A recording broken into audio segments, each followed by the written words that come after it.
I have seen couples before where one person earns significantly more than the other. A lot of times this is like, say, a stay-at-home mom or a stay-at-home dad, and then the other partner works.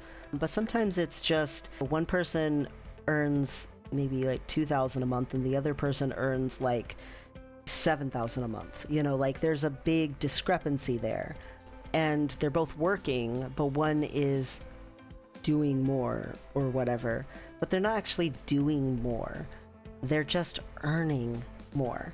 And we have this unhealthy, I feel like, tendency to equate everything to dollar signs to understand the value of it, when there are so many things that have value that you can't put dollar signs on very easily. We like to joke about when people get divorced, oh, watch out for the gold diggers who want to take half. But the reason that taking half is even there as like a rule of thumb is because there were so many housewives who were getting, you know, dropped by their husbands back in the day, and they had nothing. It was considered to be legally unequitable to do that, because if you have someone who's at the house raising kids or taking care of the household, doing the chores, making sure things are functional, taking care of maintenance stuff, doing all of the tedious tasks that there are for functionality, that opens up the ability for the other person to not have to deal with any of that. And it means they have more time and more space to go earn more, to go invest themselves into a career or a job or whatever. And so it was decided, for legality reasons, that you could not just say, oh, she never worked, she didn't do anything. Or now we have a huge amount of stay-at-home dads. It's actually 40% of women now are the higher earner in a household in the United States. So it's almost 50-50, which is, you know, good in a lot of ways.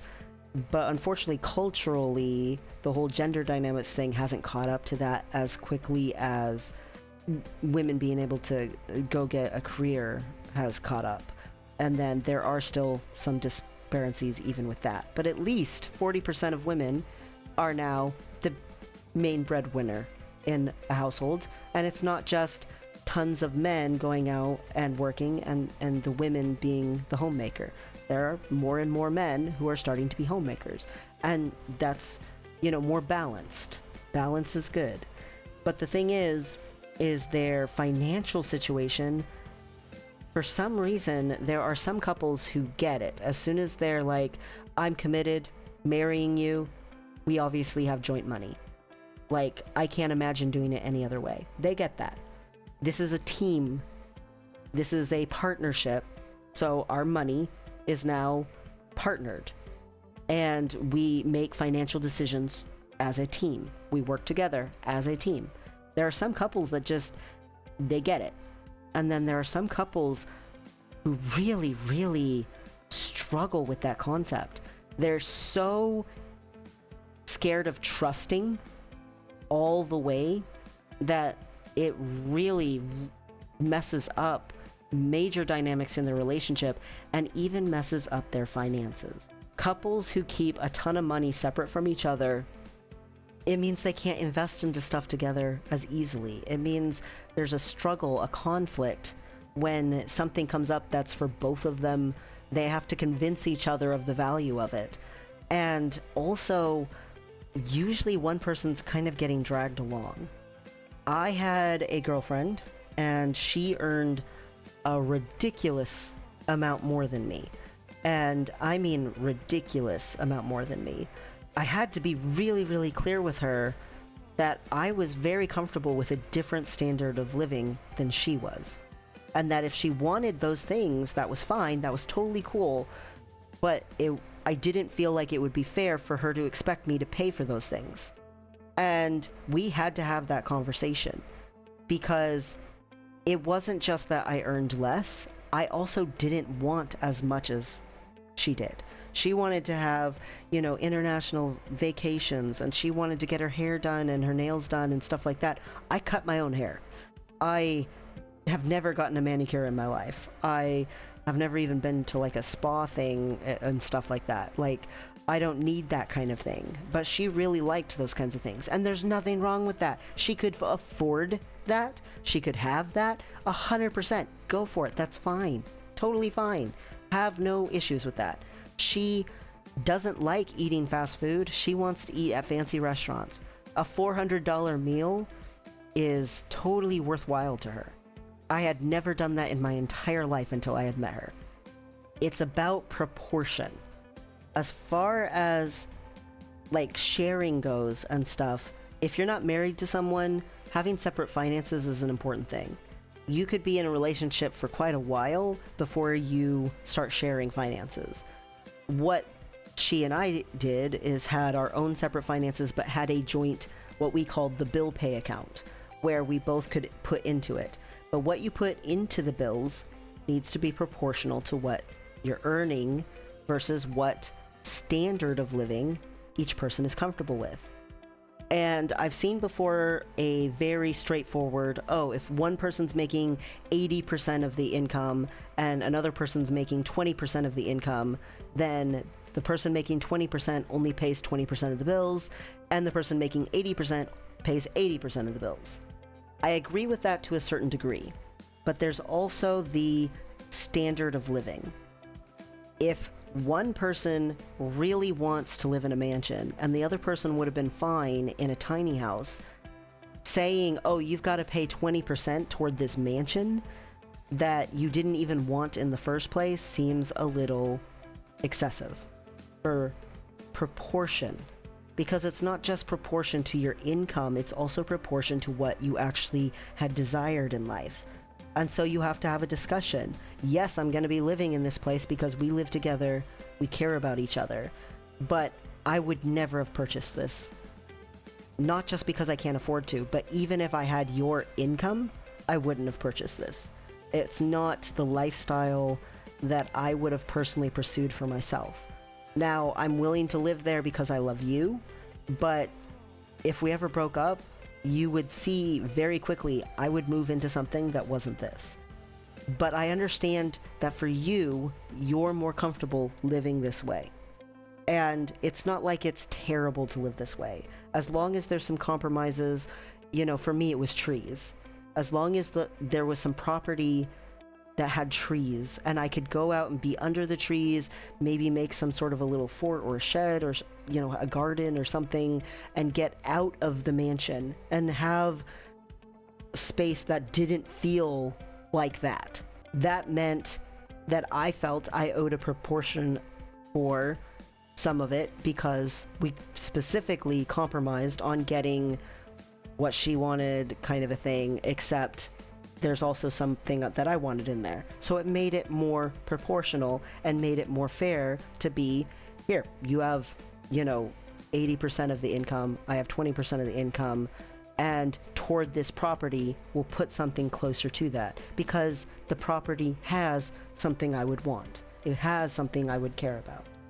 But you have to have those conversations. If one person is deciding all of the financial decisions and they're earning the most, and they insist that the other person helps pay for the things that they didn't even want, that's not healthy. That's not balanced. Numbers-wise, that might look proportional, but that's not actually proportional. And the thing about it is you usually cannot get the person who's earning more to recognize that unless you switch it. Sometimes it gets switched in real life and they're forced into understanding that. And then sometimes you have to get them to think about it. So for instance, that same girlfriend, I helped pay for almost all things while she was in college.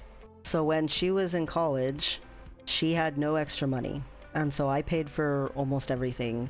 And then when she graduated, she started to pay for the majority of things. That seemed, reasonable and fair for the first while.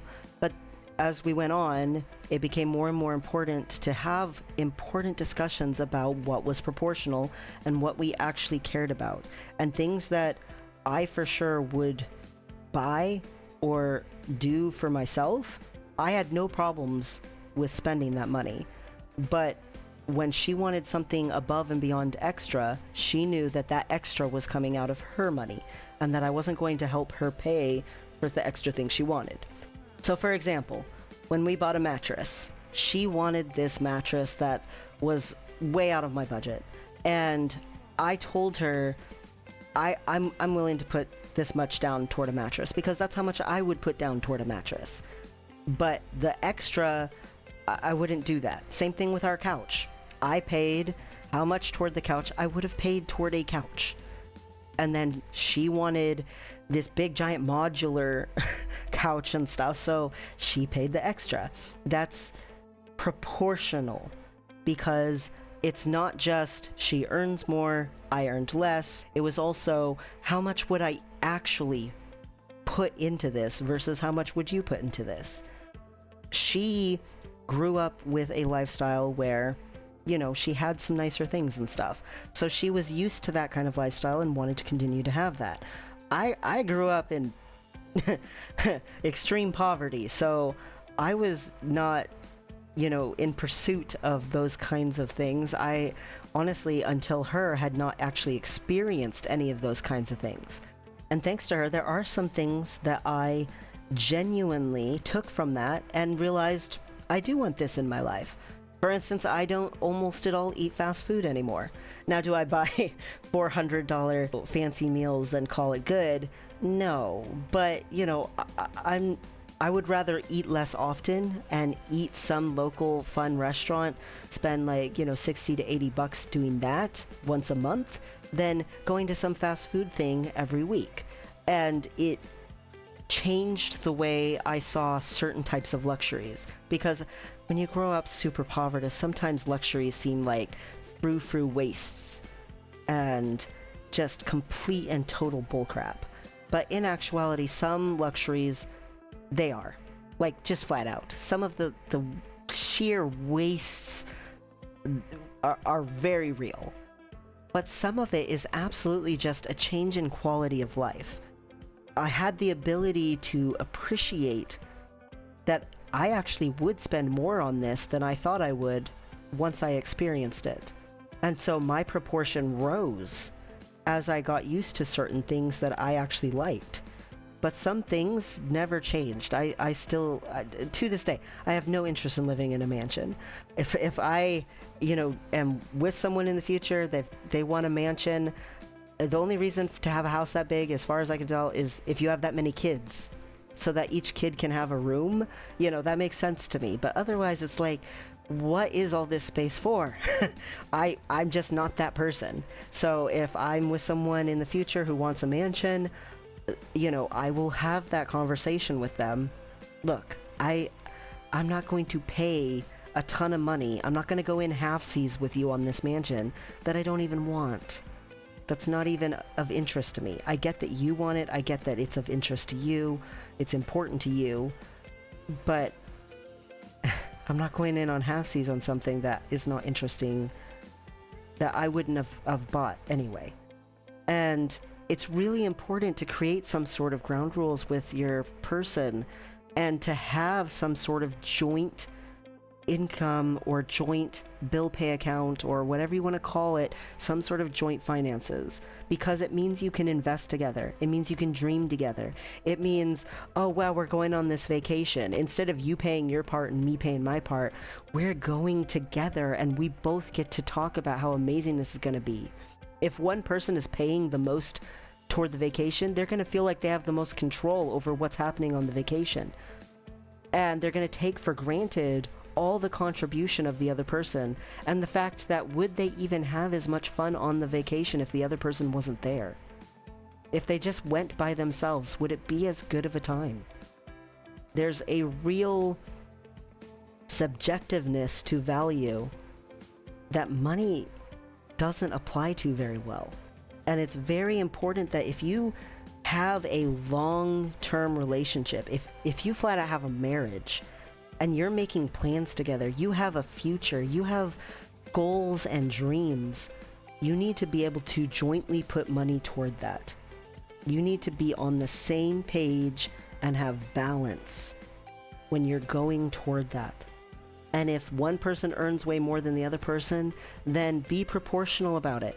Say, I always tell people, hey, look, you've got a stay-at-home husband or a stay-at-home wife. You go look up how much childcare would be if they weren't taking care of your kids. Go look up how much a maid would be if they weren't cleaning the house. Go look up how much it would cost you to have someone go be your personal shopper, because they're going and getting all of the things that are necessary. Go look up how much these things cost, and then realize how much money you're saving by not having to spend all of that because you have a person who's helping you do that. You have so much more time to focus on your career, so much more time to invest into all of this money-making stuff, to be an entrepreneur or whatever it is, because you have someone supporting you, supporting your family, supporting your home, and that's valuable. And if you are struggling to see how valuable that is, go look up the dollar signs for what those jobs cost, and realize that this person is adding thousands of dollars of saving to your life every month. I have also been the person who earned more. And when I earned more, for whatever reason, it never even occurred to me to be like, oh yeah, I control everything financially and you don't get any say in the matter. I think probably because of growing up in the poverty that I grew up in, I don't like for people to feel insecure about money or like scarce about money. So I think that's where that comes from. But if you are in that kind of a dynamic and you're not trusting the other person, you need to really seriously look at yourself and say, why do I have these trust issues? Is it fair to apply trust issues to this person? Have they done anything to actually make me distrust them? Have I even given them the opportunity to prove whether they'd be responsible or not? And then on top of that, you need to say to yourself, do I have a common future with this person? Do I see this going long term? Do I really want to have future goals with this person? Because if so, this person needs to have a say in the matter. This person needs to be part of that. Whether you have trust issues or not, if you have a common future with that person, even if you need to keep some of your finances separate, some of it, put it together and have that commonality. Have that commitment to that common future. It's not just love that makes a relationship solid. It's not just trust. It's also having a dream and a vision that you both can agree upon for what you actually want, and wanting that together. That applies for just relationships in general, but it also applies to money, to the financial aspect of it.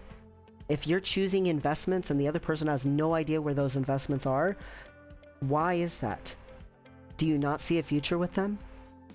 Maybe give them a say on something to invest in. They don't have to have a say in every single thing if it's not proportional, but give them some sort of input. Listen. Give them the opportunity to prove that they can be responsible. You're in a partnership. You're in it together. Act like it. Spend like it.